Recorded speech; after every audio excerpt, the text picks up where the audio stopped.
ಇತ್ತೀಚಿನ ಸಂಚಿಕೆಗಳನ್ನು ಜಾಹೀರಾತಿನ ಕಿರಿಕಿರಿ ಇಲ್ಲದೆ ನೋಡಿ.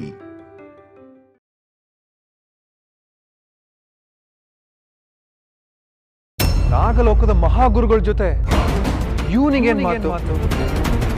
ನಿನ್ ಮುಂದೆ ಯಾರೇ ಬಂದ್ರು ಸಂಹಾರ ಮಾಡ್ತಾ ಇದ್ದೆ. ಅಂಥದ್ರಲ್ಲಿ ಇವನ್ನ ಸುಮ್ಮನೆ ಬಿಟ್ಟಿದ್ಯಾ ಅಂದ್ರೆ ಇವನಲ್ಲೂ ಒಂದು ಕಂಡು ಕಾಣದ ಏನೋ ಶಕ್ತಿ ಇರಬಹುದು. ನನ್ನ ಶಕ್ತಿಯಲ್ಲಿ ಇವನ ಮೂಲ ರೂಪನ ಕಂಡುಹಿಡಿತೀನಿ.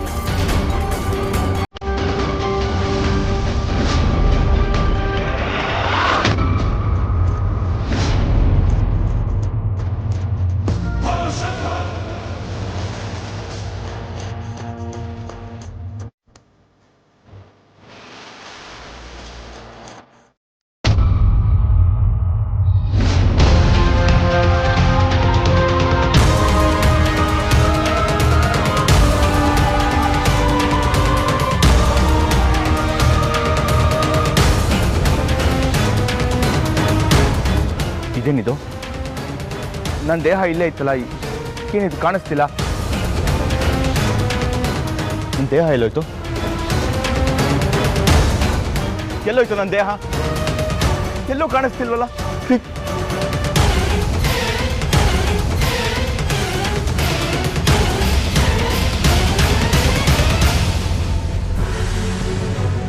ಎಲ್ಲೋಯ್ತು? ಏನಿದು? ಎಲ್ಲೋಯ್ತು ನನ್ನ ದೇಹ?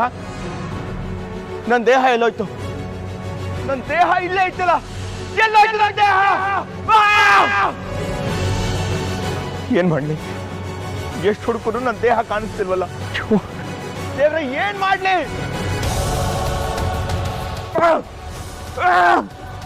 ಎಲ್ಲೋಯ್ತು ನನ್ನ ದೇಹ? ಈ ದೇಹದಲ್ಲಿರೋದು ನನ್ನ ಆತ್ಮ, ಅಂದ್ರೆ ತ್ರಿಶೂಲ ಆತ್ಮ ಅಂದ್ರೆ ಯಾರು ನಂಬಲ್ಲ. ನನಗೆ ನನ್ನ ದೇಹ ಬೇಕು, ನನ್ನ ಆತ್ಮ ನನ್ನ ದೇಹದಲ್ಲಿ ಸೇರ್ಬೇಕು. ಆಗ್ಲೇ ನಾನು ನನ್ನ ಮನೆಗೆ ಹೋಗಕ್ಕೆ ಸಾಧ್ಯ, ಅವ್ರು ನನ್ನ ನಂಬಲಿಕ್ಕೆ ಸಾಧ್ಯ. ಇದು ಅಭಯ್ ದೇಹ, ಇದ್ರೊಳಗಿರೋದು ನನ್ನ ಆತ್ಮ ಅಂದ್ರೆ ಅವ್ರು ಯಾರು ನಂಬಲ್ಲ, ಅವ್ರು ಯಾರು ನನ್ನ ಮಾತನ್ನ ಕೇಳಲ್ಲ. ನನ್ನ ಮೂಲ ರೂಪ ನನಗೆ ಬೇಕು. ನಾನು ಹೀಗೆ ಮುಂದೆ ಹೋದ್ರೆ ನನ್ನ ಸಮಸ್ಯೆಗಳಿಗೆ ಪರಿಹಾರ ಸಿಗಲ್ಲ.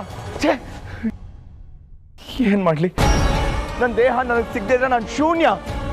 ನಾನು ಏನೂ ಮಾಡೋಕ್ಕಾಗಲ್ಲ. ನನ್ನ ಮಾತನ್ನ ಯಾರು ನಂಬೋದು ಇಲ್ಲ. ನನ್ನ ಪ್ರಶ್ನೆಗಳಿಗೆ ಯಾರು ಉತ್ತರ ಕೊಡ್ತಾರೆ? ನನಗೆ ಯಾರು ಸಹಾಯ ಮಾಡ್ತಾರೆ? ಏನ್ ಮಾಡ್ಲಿ ನಾನೀಗ?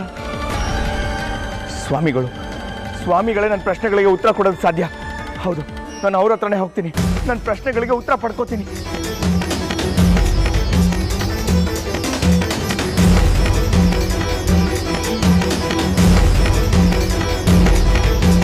ಈ ದಟ್ಟ ಕಾಡಲ್ಲಿ ಇವನೇನ್ ಮಾಡ್ತೀಯಾನೆ? ನನ್ನ ಮದುವೆ ತಡಿಯಕ್ ಬಂದು ಇವನು ಸಾಮಾನ್ಯವಾದವನು ಅಂತ ನನಗೆ ಅನ್ನಿಸ್ತಾ ಇಲ್ಲ.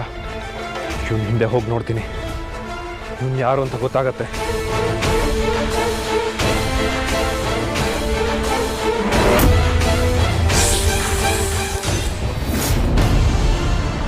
ಸ್ವಾಮಿಗಳೇ, ಸ್ವಾಮಿಗಳೇ, ಸ್ವಾಮಿಗಳೇ, ಎಲ್ಲಿದ್ದೀರಾ? ಸ್ವಾಮಿಗಳೇ,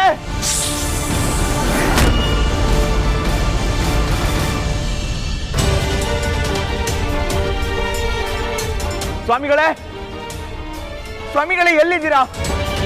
ಯಾವ ಸ್ವಾಮಿಗಳನ್ನ ಇವನು ಹೀಗೆ ಹುಡುಕ್ತಾ ಇದ್ದಾನೆ? ಅದು ಈ ದಟ್ಟ ಕಾಡಲ್ಲಿ. ಇಷ್ಟಕ್ಕೂ ಇವನ್ ಯಾರು?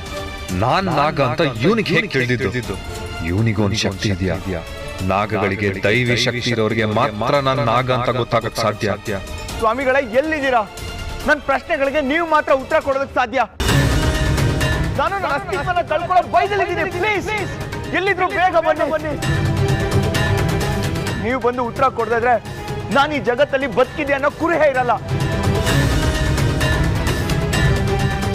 ಯಾರನ್ನ ಹೀಗೆ ಕಲಿತಾ ಇದ್ದಾನೆ? ಇಷ್ಟಕ್ಕೂ ಇವನ್ ಸಮಸ್ಯೆ ಏನೋ ಕರಿತಾ ಇರೋದು ಯಾರನ್ನ? ಈ ಕಾಡಲ್ಲಿ ಯಾರಿದ್ದಾರೆ ಅಂತ ಸ್ವಾಮಿ.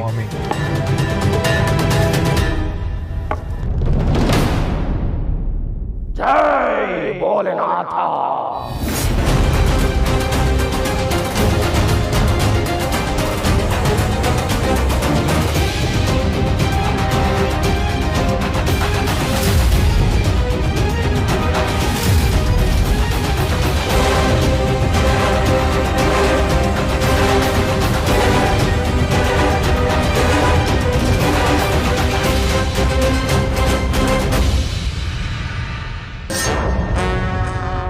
ಗೆದ್ದಲು ಕಷ್ಟಪಟ್ಟು ಕಟ್ಟಿದ ಹುತ್ತಕ್ಕೆ ಹಾವು ಬಂದು ವಾಸ ಮಾಡುತ್ತಲ್ಲ, ಹಾಗೆ ಬಂದು ಕೂಗ್ತಾನೆ.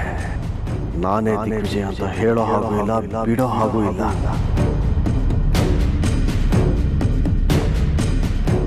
ಏನೋ ಧನು, ಫ್ರೀಯಾಗಿ ಕೂತ್ಬಿಟ್ಟಿದ್ಯಾ? ಕೆಲಸ ಕಾರ್ಯ ಏನು ಇಲ್ವಾ?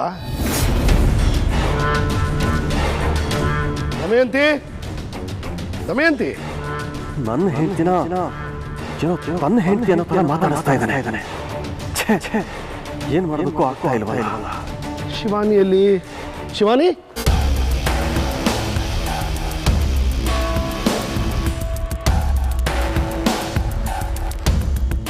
ಯಾಕೆ ನಿಂತ ಇದೆಯಾ? ಕೂತ್ಕೊಮ್ಮ, ಬಾ ಕೂತ್ಕೋ.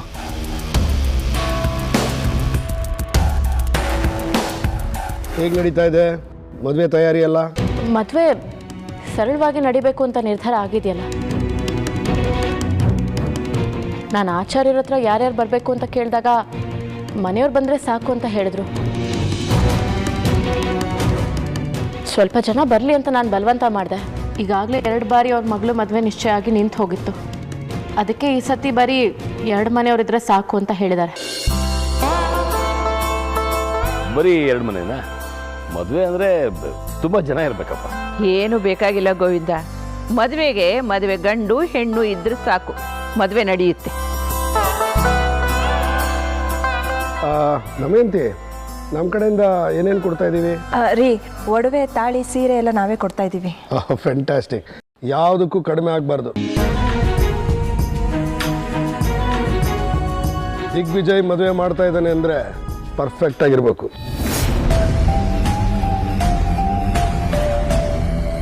ಮನೆ ಮಗಳ ಮದುವೆ ಥರ ಆಗಬೇಕು. ಯಾಕೆಂದರೆ ಶಿವಾನಿ ಮಾಡಿಸ್ತಿರೋ ಮದುವೆ ಅಲ್ವಾ.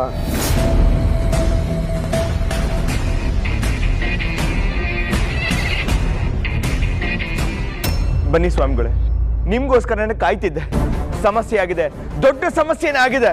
ಸಮಸ್ಯೆಗಳನ್ನು ಸಾಯಿಸಲು ಶ್ರೀ ಕಪಾಲ ಸಿದ್ದೇಶ್ವರ ಸಿದ್ಧನಿರುವಾಗ ಭಯ ಬೇಡ. ಆ ಮಹಾದೇವನೇ ಅಭಯಾಸ್ತವನ್ನು ನೀಡಿರುವಾಗ ಈ ಭಯವೇಕೆ? ಅಯ್ಯೋ, ನಾನೇ ಕಾಣಿಸ್ತಿಲ್ಲ ಅಂದ್ಮೇಲೆ ಭಯ ಪಡ್ಲೇಬೇಕಲ್ಲ ಸ್ವಾಮಿಗಳೇ. ಏನು ಏನು ನಿನ್ನ ಮಾತಿನ ಅರ್ಥ? ಸ್ವಾಮಿಗಳೇ, ನನ್ನ ದೇಹ ಕಾಣಿಸ್ತಿಲ್ಲ. ನಾನು ತ್ರಿಶೂಲ್ ಆಗಿಲ್ಲಲ್ಲ, ಆ ದೇಹ ಕಾಣಿಸ್ತಿಲ್ಲ.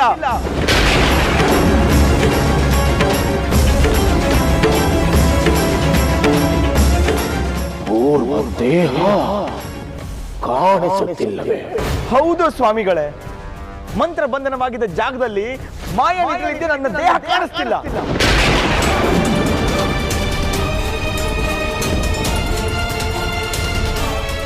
ಏನು ದುರ್ನಿಮಿತ್ತ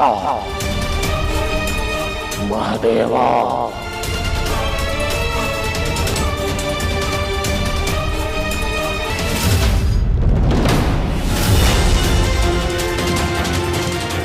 ಧರ್ಮ ಚಕ್ರವರ್ತಿ ನನ್ನ ಕರ್ಮಾತ್ಮನೇ, ಕೈಲಾಸನಾಥ, ಇವನ ಗಾಯದಲ್ಲಿ ಮಹೇಶ್ವರ.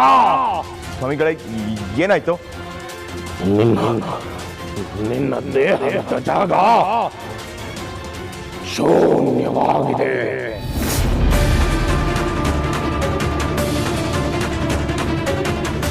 ಅದರ ಸುತ್ತ ಯಾವುದೋ ಮಹಾಮಾಯಾವಿಯ ವಧೆ ಇದೆ.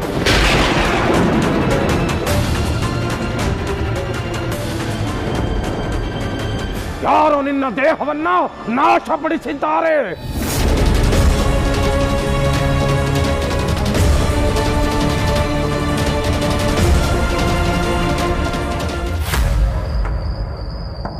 ಶಿವಾನಿ ಮದುವೆ ಮಾಡಿಸ್ತಾ ಇದ್ದಾಳೆ ಅಂದರೆ ಎಲ್ಲದಕ್ಕೂ ನಾನೇ ಮುಂದೆ ನಿಂತ್ಕೋಬೇಕು. ಮೊದಲು ಮದುವೆ ನಡೆದು ನಾಗಮಣಿಗೆ ಜೀವಾತ್ಮ ಸೇರಿ, ಆಮೇಲೆ ನಿನ್ನ ನೋಡ್ಕೊತೀನಿ.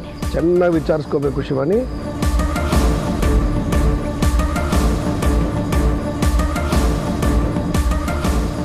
ಮದುವೆಗೆ ಸಂಬಂಧಪಟ್ಟ ಎಲ್ಲ ವಿಷಯನೂ ಚೆನ್ನಾಗಿ ಗಮನಿಸ್ಕೋಬೇಕು ಶಿವಾನಿ. ನಾನು ಹೇಳ್ತಾ ಇರೋದು ಸರಿ ತಾನೆ? ಹಾಂ.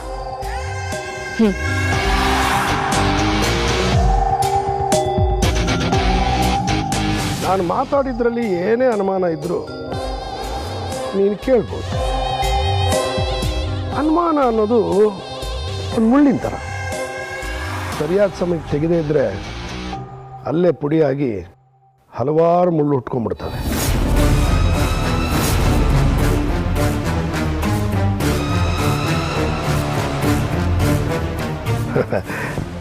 ನಿನಗೆ ಅರ್ಥ ಆಗಿದೆ ಅಂತ ಅನ್ಕೋತೀನಿ. ದಮಯಂತಿ ಅಮ್ಮ, ಶಿವಾನಿ ಏನೇ ಕೇಳಿದ್ರು ಇಲ್ಲ ಅಂತಂದು. ಆಯ್ತಪ್ಪ. ಬರಲ್ಲ ಶಿವಾನಿ. ದಮಯಂತಿ, ನೋಡಿದ್ಯಾ, ನನ್ನ ಮಗ ಯಾವತ್ತೂ ಬದಲಾಗೋದೇ ಇಲ್ಲ. ಅದೇ ಗುಣ, ಅದೇ ಸ್ವಭಾವ, ಅದೇ ಮಾತು. ಹೌದು ಅತ್ತೆ.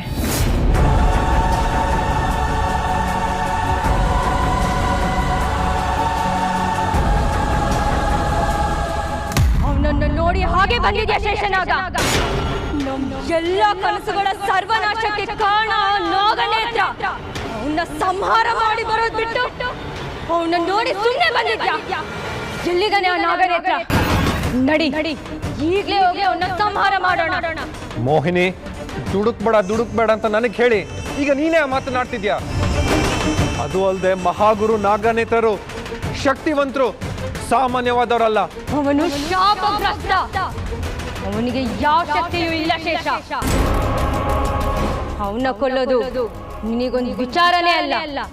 ಆದ್ರೆ ಅವರನ್ನ ಸಂಹಾರ ಮಾಡಿ ನಮ್ಮ ಗುರಿಗೆ ತೊಂದರೆ ಆದ್ರೆ? ನೀನ್ ಹೇಳೋ ಮಾತನ್ನು ಯೋಚನೆ ಮಾಡ್ಬೇಕು ಶೇಷನಾಗ.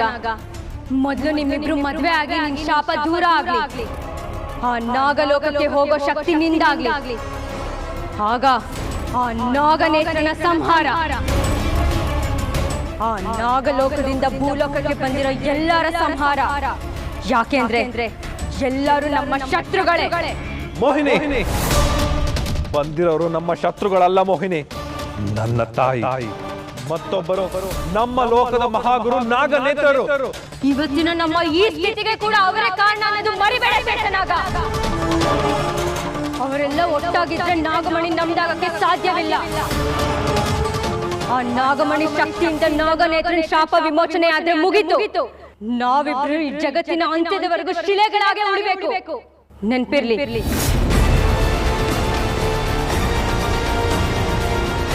ಆ ನಾಗಮಣಿ ನಮ್ದಾಗ್ಬೇಕು ಅಂದ್ರೆ ಅವ್ರ ಒಗ್ಗಟ್ಟನ್ನ ನಾವು ಮುರಿಬೇಕು. ಆದ್ರೆ ಆ ನಾಗಮಾತ ನಮ್ ದಾರಿಗೆ ಅಡ್ಡ ಬರ್ದಂಗೆ ನೋಡ್ಕೊಳ್ಳೋದು ನಿನ್ ಜವಾಬ್ದಾರಿ ಶೇಷನಾಗ. ಹಾಗಾದ್ರೆ ನಾನೀಗ ಏನ್ ಮಾಡ್ಬೇಕು ಅಂತ ಹೇಳ್ತೀಯ? ಗೊತ್ತಿಲ್ಲ. ನಾಗಮಾತ ನಮ್ ದಾರಿಗೆ ಅಡ್ಡ ಬರಬಾರ್ದು ಅಷ್ಟೇ. ಅವ್ರನ್ನ ದೂರ ಮಾಡೋದು, ನೀನ್ ದೂರ ಹೋಗೋದು ಅದು ನಿನಗ್ ಬಿಟ್ಟಿದ್ದು. ಯೋಚನೆ ಮಾಡು. ಆದ್ರೆ ಅವರು ನನ್ನ ತಾಯಿ. ನಿನ್ನ ಮಹಾ ತಾಯಿ. ನೀನು ಶಾಪಕ್ಕೆ ತುತ್ತಾದಾಗ ಏನ್ ಮಾಡಿದ್ರು? ನಿನ್ನ ಶಾಪ ವಿಮೋಚನೆಗೆ ಏನಾದ್ರೂ ಪ್ರಯತ್ನ ಮಾಡಿದ್ರ? ಅಥವಾ ನಿನ್ ಶಿಲೆ ಆದಾಗ ನಿನ್ನ ನೋಡಕ್ಕಾದ್ರೂ ಬಂದ್ರ? ಅವರಿಗೆ ಒಬ್ಬನೇ ಮಗ, ಅದು ಆದಿಶೇಷ. ನೀನಲ್ಲ.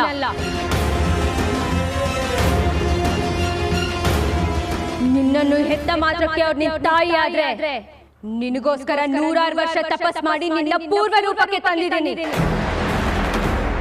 ನನಗಿಂತ ನಿನ್ನ ತಾಯಿನೇ ಮುಖ್ಯ ಅನ್ನೋದು ನಿನ್ನ ಉತ್ತರ ಆಗಿದ್ದರೆ ನಮ್ಮಿಬ್ಬರ ಕನಸು ಈಡೇರುವುದಿಲ್ಲ ಅನ್ನೋದು ನಮ್ಮ ಭವಿಷ್ಯವಾಗಿರುತ್ತದೆ. ಯೋಚನೆ ಮಾಡು.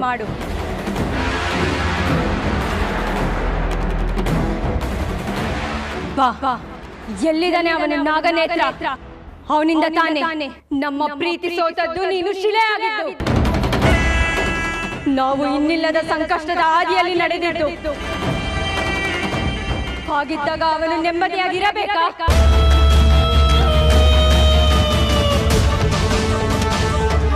ಇಲ್ಲ ಅಲ್ವಾ? ಬಾ, ಹೋಗಿ ಅವನಿಗೆ ನರಕದ ದಾರಿ ತೋರಿಸೋಣ. ಬಾ. ಸ್ವಾಮಿಗಳೇ, ನನ್ನ ದೇಹ ಕಣ್ಮರೆ ಆದ್ರೆ ಅದರಿಂದ ಆಗೋ ಸಮಸ್ಯೆ ಆದ್ರೂ ಏನು? ಮತ್ತೆ ನನ್ನ ಮೂಲ ರೂಪಕ್ಕೆ ಬರಕ್ಕಾಗಲ್ವಾ? ಖಂಡಿತ ಸಾಧ್ಯವಿಲ್ಲ. ದೇಹವೆಂದರೆ ಅದು ಬರೀ ದೇಹವಲ್ಲ, ನಮ್ಮ ಮನಸ್ಸಿಗೆ, ನಮ್ಮ ಆತ್ಮಕ್ಕೆ ಅದು ಅರಮನೆ.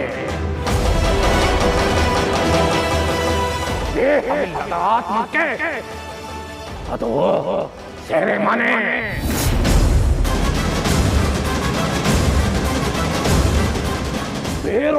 ದೇಹ ಸೇರಿದ ಆತ್ಮ ಹೊರ ಬಂದ ಮೇಲೆ ತನ್ನ ಮೂಲ ದೇಹಕ್ಕೆ ಸೇರುವವರೆಗೂ ಅದು ಪ್ರೇತಾತ್ಮ.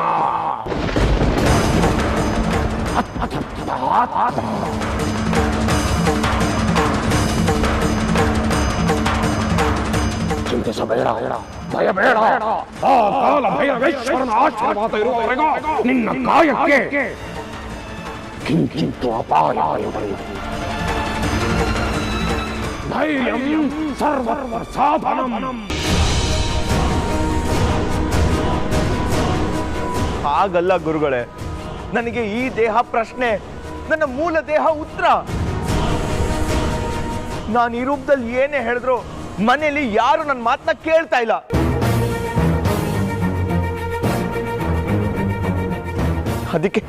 ಅದಕ್ಕೆ ನನ್ನ ಮೂಲ ರೂಪ ಬೇಕು. ಅದಕ್ಕೆ ನಿಮ್ಮ ಹತ್ರ ಬಂದೆ. ಎಚ್ಚರ! ದೈವ ನಿಯಮದ ವಿರುದ್ಧ ಹೋಗುತ್ತಿರುವೆ, ಅದು ತಪ್ಪು. ಸ್ವಾಮಿಗಳೇ, ಆಗೋ ದೊಡ್ಡ ತಪ್ಪನ್ನ ತಪ್ಪಿಸೋದಕ್ಕೆ ಚಿಕ್ಕ ತಪ್ಪಾದ್ರೆ ಅದು ತಪ್ಪಲ್ಲ. ಮನೆಯಲ್ಲಿ ಮಯೂರಿ ಜೊತೆ ಆ ವಿಶೇಷ ಮದುವೆ ನಡೀತಿದೆ. ಆ ವಿಶೇಷ ಒಳ್ಳೆ ಹುಡುಗ ಅಲ್ಲ. ಆ ಹುಡುಗ ಸರಿಗಿಲ್ಲ ಅಂತ ಈ ಅಭಯ ರೂಪದಲ್ಲಿ ಹೇಳಿದ್ರೆ ಶಿವಾನಿ ಅದನ್ನ ನಂಬ್ತಾ ಇಲ್ಲ. ಅದನ್ನ ತ್ರಿಶೂಲ್ ಮಾತ್ರ ಹೇಳೋದಕ್ಕೆ ಸಾಧ್ಯ. ಅದಕ್ಕೆ ನನಗೆ ನನ್ನ ಮೂಲ ರೂಪ ಬೇಕು. ಬದುಕಿಲ್ಲ ಅಂತ ಅನ್ಕೊಂಡಿದ್ದ ಅಪ್ಪ ಮತ್ತೆ ಬಂದಿದ್ದಾರೆ. ಅವರು ಕೂಡ ಈ ಮದ್ವೆ ನಡೀಲಿ ಅಂತಿದ್ದಾರೆ. ಈ ಮದ್ವೆ ತಡೆಯೋದಕ್ಕೆ ನನಗೆ ನನ್ನ ಮೂಲ ರೂಪ ಬೇಕು. ಸತ್ಯ ಹೇಳಿದಾಗ ತಿಳಿಯುವುದಲ್ಲ, ಅನುಭವಿಸಿದಾಗ ಅನುಭವಕ್ಕೆ ಬರುವುದು. ಆ ಅನುಭವ ನನಗಾಗಕ್ಕಿಂತ ಮುಂಚೆ ಘೋರ ಅನುಭವಕ್ಕೆ ಸಾಕ್ಷಿ ಆಗದ್ ಬೇಡ. ದಯವಿಟ್ಟು ಸ್ವಾಮಿಗಳೇ, ನನ್ನ ಮೂಲ ರೂಪ ಪಡ್ಕೊಳ್ಳೋದಕ್ಕೆ ನಾನು ಏನ್ ಮಾಡ್ಬೇಕು? ದಯವಿಟ್ಟು ಹೇಳಿ. ಎಲ್ಲ ಅವನಿಚ್ಛೆ. ಎಲ್ಲವೂ ಕಾರ್ಯರೂಪಕ್ಕೆ ಬರುವವರೆಗೂ ಆ ದೇಹವನ್ನ ಆ ಮಹಾದೇವನೇ ಬಚ್ಚಿಟ್ಟಿರಬೇಕು. ತಾಳಿನಿಂದ ಮಾತ್ರ ಬದುಕು ತಾಳ ತಪ್ಪುವುದನ್ನು ತಡೆಯುತ್ತದೆ. ದೇಹ ಸಿಗುವವರೆಗೂ ನೀನು ಅದನ್ನು ಮರೆತು ಬಿಡುವುದು ಒಳ್ಳೆಯದು. ಇಲ್ಲ ಸ್ವಾಮಿಗಳೇ, ನನಗೆ ನನ್ನ ದೇಹ ಬೇಕು. ನಾನೇ ತ್ರಿಶೂಲ್ ಅಂತ ಎಲ್ರಿಗೂ ಹೇಳ್ಬಿಡ್ತೀನಿ. ತಪ್ಪು ತಪ್ಪು. ದೊಡ್ಡ ನಿರ್ಧಾರ ಕೈಗೊಂಡರೆ ನಿನ್ನ ಜೀವನ ಭ್ರಷ್ಟತೆಗೆ ತುಂಬಿರುವ ರೂಪವಾಗುತ್ತದೆ. ನೆನಪಿರಲಿ, ಕೋಟ್ಯಾಂತರ ಜನರ ಬದುಕು ನರಕವಾಗುತ್ತದೆ. ಪ್ರಪಂಚದ ವಿನಾಶಕ್ಕೆ ದಾರಿ ಮಾಡಿಕೊಡುತ್ತೇವೆ ನೀನು. ಯಾವ ಪ್ರಪಂಚ? ಅದು ನೀನು ತಿಳಿದುಕೊಳ್ಳಬೇಕಾದ ಸತ್ಯ. ಆ ಸತ್ಯವೇ ಆ ಭೈರ ರಹಸ್ಯ.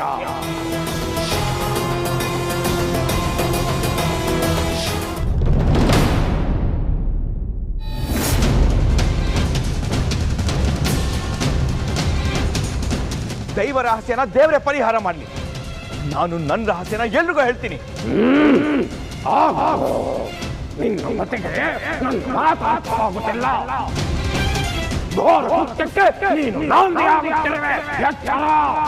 ಜೈ ಭೋಲೆನಾಥ.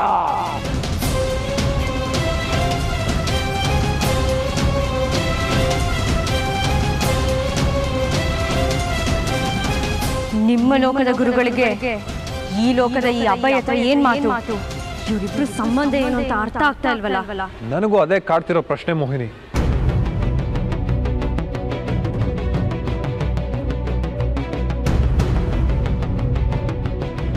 ನಾಗಲೋಕದ ಮಹಾಗುರುಗಳ ಜೊತೆ ಇವನಿಗೇನ್ ಮಾತು? ಇವನ್ ಕಣ್ಣಿಗೆ ನಾನ್ ನಾಗಂತರ ಕಾಣಿಸಿದ್ ಹೇಗೆ? ನಿನ್ ಮುಂದೆ ಯಾರೇ ಬಂದ್ರು ಸಂಹಾರ ಮಾಡ್ತಾ ಇದ್ದೆ. ಅಂಥದ್ರಲ್ಲಿ ಇವನ್ನ ಸುಮ್ಮನೆ ಬಿಟ್ಟಿದ್ಯಾ ಅಂದ್ರೆ ಇವನಲ್ಲೂ ಒಂದು ಕಂಡು ಕಾಣದ ಏನೋ ಶಕ್ತಿ ಇರ್ಬೋದು. ಏನಿದು? ಇವ್ರು ಏನ್ ರಹಸ್ಯದ ಬಗ್ಗೆ ಮಾತಾಡ್ತಿದ್ದಾರೆ? ಏನು ಗೊತ್ತಾಗ್ತಾನೆ ಇಲ್ವಲ್ಲ.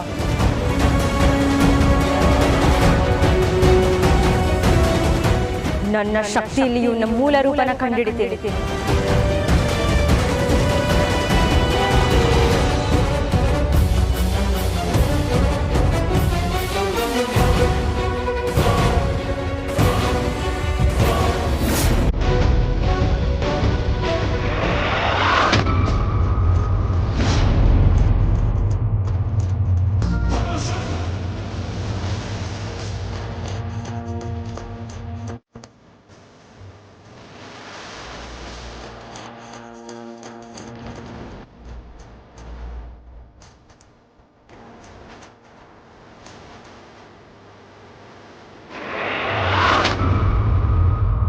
ಶೇಷ ಅವ್ನು ನಿನ್ನ ನೋಡಿದಾಗ ಏನು ಹೇಳ್ತಾ ಇದ್ದ?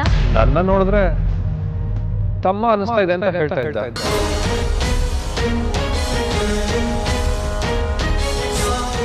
ನಿನಗೇನಿಸ್ತಿತ್ತು ಅವನ್ನ ನೋಡಿದಾಗ?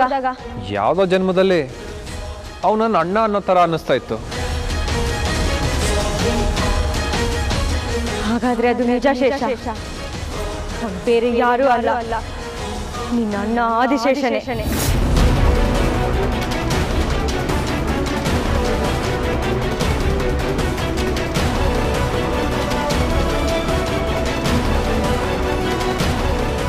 ಮೋಹಿನಿ, ಏನ್ ಹೇಳ್ತಿದ್ಯಾ? ಹೌದು ಶೇಷ, ನೀನೇ ನೋಡು.